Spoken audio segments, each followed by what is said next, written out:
Қызыл кілем, толқыныс, жандары жадыраған жалғындылар Астанада елорда жастары сыйлығы байқауы өтті. Екінші рет өткізілген сайысқа түрлі салада жетістікке жеткен талантты еңбекқор ұл-қыздар қатысты. Олар бағындырған белес бойдағы таланттарын танытып, қошеметке бөленді. Өзім жас анамын, 2 балам бар. Соған қарамастан отбасы міндетімен қатар жеке кәсіпті бірге алып жүрмін қазіргі таңда.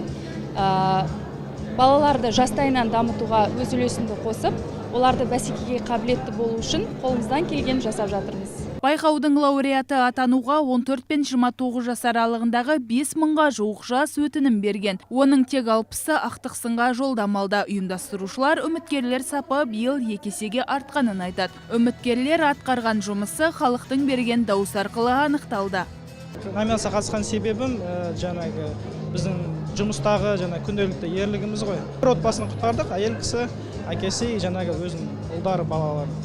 Жаңағы тұрғын үй жанды, сол тұрғын үйді аман-есен алып шықтық.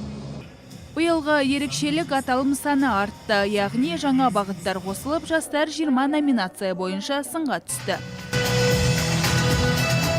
Еленбеген тұстар бар, өндірістің үздік қызметкерлері.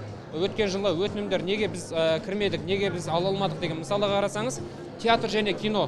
Оны бөлек жарып қарау керек екен, біз оны байқамадық. Екеуін бірлесті жібергенбіз, биыл 2-ке бөліп, саны 2-ке артып отыр. Өйткені театр саласындағы өнер майталмандары кино саласындағы ұқсастық жоқ екен.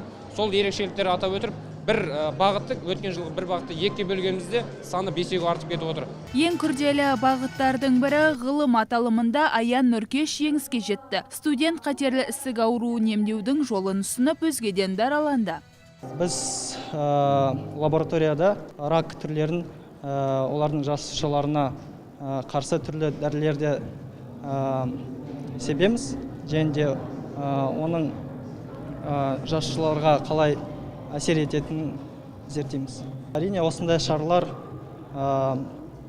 жастарға маңызды, өйткені олардың еңбегі бағаланады деген сөз, және де ол ары қарай жұмыстарын жалғастыруға жетелейді.